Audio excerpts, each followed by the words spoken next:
नमस्कार साथियों, मैं हूं विवेक कुमार और आप देख रहे हैं विवेक तक।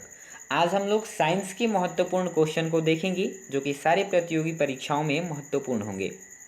तो चलिए क्वेश्चन को स्टार्ट करते हैं। पहला क्वेश्चन है कि पोलियो का वायरस शरीर में प्रवेश करता है, तो इसका सही जवाब होगा दूषित भोजन तथा जल से। क्या होगा? दूषित भोजन तथा जल से। बोला जा रहा है क्वेश्चन है कि पोलियो का वायरस शरीर में प्रवेश करता है तो दूषित भोजन तथा जल से। अगला क्वेश्चन की तरफ बढ़ते हैं। अगला क्वेश्चन है कि श्वेत रक्त कणिकाओं का क्या कार्य है, यानी वाइट ब्लड सेल्स। श्वेत रक्त कणिकाओं का क्या कार्य है?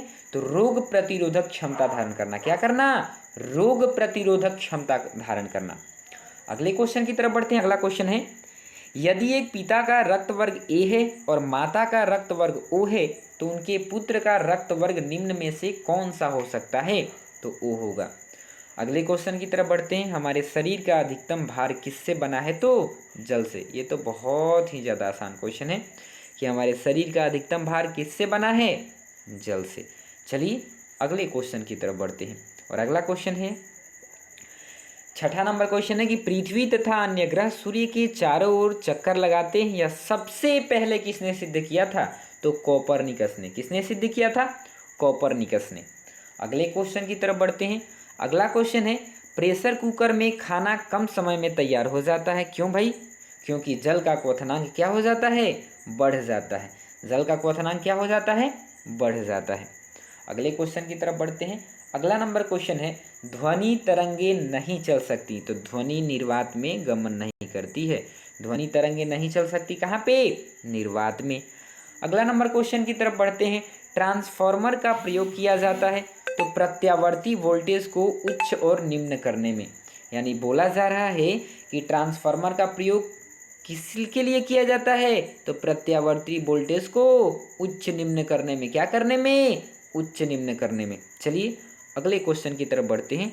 अगला क्वेश्चन है, 10वां नंबर क्वेश्चन है कि बांध के नीचे की दीवारें मोटी बनाई जाती हैं। क्यों? क्योंकि गहराई बढ़ने के साथ द्रव का दाब भी क्या होता है? बढ़ता है। गहराई जितना ज़्यादा बढ़ेगा दाब भी उतना ही ज़्यादा बढ़ेगा। अगले नंबर क्वेश्चन की तरफ बढ़ते हैं। अगला नंबर क्वेश्चन 11 नंबर क्वेश्चन है, द्रवों का वह गुण जिसके कारण वह अपनी विभिन्न परतों में होने वाले गति का विरोध करता है, क्या कहलाता है? श्यानता कहलाता है भैया। चलिए अगले नंबर क्वेश्चन की तरफ बढ़ते हैं। 12 नंबर क्वेश्चन है, निम्नलिखित में से कौन एक यौगिक है? तो रेत है। क्या है? रेत है। ये ऑप्शन के हिसाब से है। अगला नंबर क्वेश्चन है, विरंजक चूर्ण है। क्या है? विरंजक चूर्ण एक यौगिक है। और ये क्वेश्चन मोस्ट इंपोर्टेंट क्वेश्चन है। 14 नंबर क्वेश्चन, गैसों की श्यानता ताप के बढ़ने पर क्या होती है? बढ़ती है।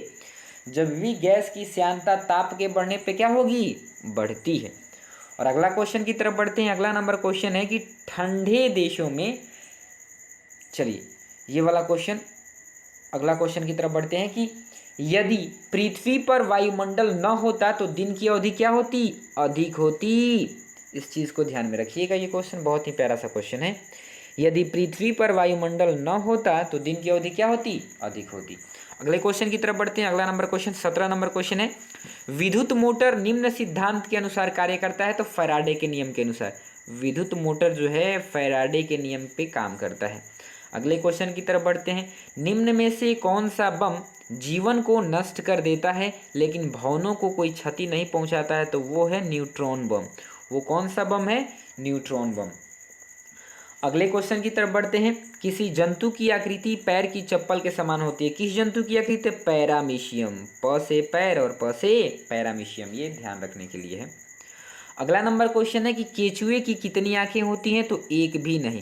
केचुए के पास एक भी आंख नहीं होती है। अगले नंबर क्वेश्चन की तरफ बढ़ते हैं। बोला जा रहा है कि गाजर किस विटामिन का समृद्ध स्रोत है? तो विटामिन ए का। ये तो बहुत ही आसान क्वेश्चन है भैया कि गाजर किस विटामिन का समृद्ध स्रोत है? तो क्या बताइएगा? Vitamin A. और विटामिन ए के खोज कौन किए हैं? तो मैकुलन। विटामिन बी के भी खोज कौन किए हैं? तो मैकुलन। विटामिन सी के कौन खोज किए हैं? तो हॉलकट। विटामिन डी के कौन खोज किए हैं? तो हाफकिंस, है ना। और देखिए, और इसका रासायनिक नाम का बात करें तो क्वेश्चन आता है एग्जाम में कि विटामिन ए का रासायनिक नाम। रेटिनॉल है, विटामिन बी का क्या है थायमिन, विटामिन सी का स्कॉर्बिक, विटामिन डी का कैल्सीफेरॉल, विटामिन ई का टेकोफेरॉल और विटामिन के का फिलोक्विनोन। तो इस थोड़ा सा इससे रिलेटेड सारी फैक्ट हम बताए हैं, इसको ध्यान में रखिएगा। चलिए अगला क्वेश्चन देखते हैं कि निम्न में से किस पदार्थ में प्रोटीन नहीं पाया जाता है। तो चावल में प्रोटीन नहीं पाया जाता है। अगले क्वेश्चन की तरफ बढ़ते हैं। मानव का मस्तिष्क लगभग कितने ग्राम का होता है। तो 1350 ग्राम का होता है। अगला नंबर क्वेश्चन है 24 नंबर क्वेश्चन, रक्त में पाई जाने वाली धातु कौन सी है। लोहा, और लोहा सबसे अधिकतम किसमें पाया जाता है, हरी साग सब्जी में यानी पालक में। और रक्त का पीएच मान कितना होता है 7.4 होता है यानी 7.4। अगले क्वेश्चन की तरफ बढ़ते हैं। किण्वन का उदाहरण है तो दूध का खट्टा होना, खाने की ब्रेड का बनना, गीले आटे का खट्टा होना। चलिए अगले नंबर क्वेश्चन की तरफ बढ़ते हैं। निम्न में से कौन सा आहार मानव शरीर में नए ऊतकों की वृद्धि के लिए पोषक प्रदान करता है। तो वो है पनीर, वो है क्या पनीर। चलिए अगले क्वेश्चन की तरफ बढ़ते हैं। अगला क्वेश्चन है टेलीविजन का आविष्कार किसने किया था। बहुत ही आसान सा क्वेश्चन है और बार बार एग्जाम में पूछा जाता है। जे.एल. वेयर्ड। टेलीविजन का आविष्कार किसने किया, जे.एल. वेयर्ड। किसने किया, जे.एल. वेयर्ड ने किया था। अगले नंबर क्वेश्चन की तरफ बढ़ते हैं। अगला नंबर क्वेश्चन है हीरे चमकदार क्यों दिखाई देते हैं। तो इसका सही जवाब हो जाएगा सामूहिक आंतरिक परावर्तन के कारण। किसके कारण, सामूहिक आंतरिक परावर्तन के कारण। फिर तीसवा नंबर क्वेश्चन है कि गोबर गैस में मुख्य रूप से क्या पाया जाता है। तो ये मीथेन, ये मोस्ट इंपॉर्टेंट क्वेश्चन, इसको ध्यान में रखिएगा कि गोबर गैस में क्या पाया जाता है। तो मीथेन पाया जाता है। दूध की शुद्धता का मापन लैक्टोमीटर से, दूध की शुद्धता का मापन लैक्टोमीटर से किया जाता है ना। और आगे बढ़ते हैं। आगे 32 नंबर क्वेश्चन है पृथ्वी पर सबसे अधिक मात्रा में पाया जाने वाला धातु तत्व कौन सा है। तो एल्यूमिनियम हो जाएगा। पृथ्वी पर सबसे अधिक मात्रा में पाया जाने वाला धातु तत्व कौन है, एल्यूमिनियम। आगे बढ़ते हैं। अगला नंबर क्वेश्चन है मोती मुख्य रूप से किस पदार्थ का बना होता है। तो कैल्शियम कार्बोनेट का। कैसा, कैल्शियम कार्बोनेट का बना होता है मोती। अगला नंबर क्वेश्चन है मानव शरीर में सबसे अधिक मात्रा में कौन सा तत्व पाया जाता है। तो बोलिएगा ऑक्सीजन। अगला नंबर क्वेश्चन है कि कपड़ों में जंग के धब्बे हटाने के लिए प्रयोग किया जाता है। तो ऑक्जेलिक अम्ल का। किसका, ऑक्जेलिक अम्ल का। अगला नंबर क्वेश्चन है प्रकाश छोटे छोटे कणों से मिलकर बना है जिसे कहते हैं फोटोन। और अगले नंबर क्वेश्चन की तरफ बढ़ते हैं। अंतरिक्ष यात्री को बाह्य आकाश कैसा दिखाई देता है। तो काला। ये तो कितना बार एग्जाम में पूछ चुका है। आगे बढ़ते हैं। आगे है 40 नंबर क्वेश्चन की हल्दी के पौधे का खाने योग्य हिस्सा कौन सा है। तो प्रकंद है। कौन सा है, प्रकंद है। निम्न में से कौन सा एक रूपांतरित तना है। तो आलू क्या है, रूपांतरित तना है। और 42 नंबर क्वेश्चन की तरफ बढ़ते हैं। भोजपत्र उत्पन्न होता है तो बेटुला की छाल से। किससे, बेटुला की छाल से। भोजपत्र उत्पन्न होता है बेटुला की छाल से। अगले नंबर क्वेश्चन की तरफ बढ़ते हैं। 43 नंबर क्वेश्चन है क्षोभ मंडल शब्द किस वैज्ञानिक ने सबसे पहले प्रयोग किया था।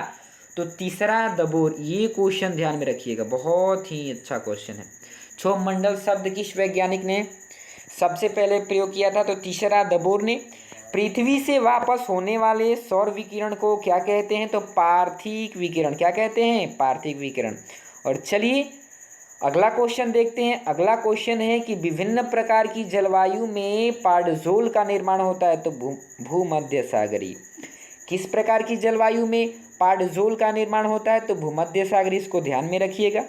अगला नंबर क्वेश्चन है पेट में भोजन को पचाने के लिए निम्नलिखित में से किसकी खास आवश्यकता होती है। एंजाइम की। किसकी, एंजाइम की होती है। और अगले नंबर क्वेश्चन की तरफ बढ़ते हैं। 47 नंबर क्वेश्चन है पेट्रोलियम से प्राप्त होने वाला मोम है पैराफिन मोम। क्या है, पैराफिन मोम। अगला नंबर क्वेश्चन 48 नंबर क्वेश्चन नींबू खट्टा किस कारण से होता है। तो साइट्रिक अम्ल। किसके कारण, साइट्रिक अम्ल। ये क्वेश्चन बार बार पूछता है। और नींबू का पीएच मान कितना होता है 2.2 होता है। और अगला नंबर क्वेश्चन है शराब का निर्माण किस प्रक्रिया के परिणाम स्वरूप होता है। तो किण्वन के। शराब का निर्माण किस प्रक्रिया के परिणाम स्वरूप होता है, किण्वन के परिणाम स्वरूप होता है ना। और अगला नंबर क्वेश्चन जो कि लास्ट क्वेश्चन है आज का, वो बोला जा रहा है 50वां नंबर क्वेश्चन 50 नंबर, दलदली भूमि से कौन सी गैस निकलती है। तो वो मीथेन गैस निकलती है। दलदली भूमि से कौन सी गैस निकलती है। तो मीथेन गैस निकलती है। चलिए, और इस तरह से हम लोग साइंस के 50 इंपॉर्टेंट क्वेश्चन को देखें। मिलते हैं अगले वीडियो में, तब तक के लिए आप सभी का बहुत बहुत धन्यवाद।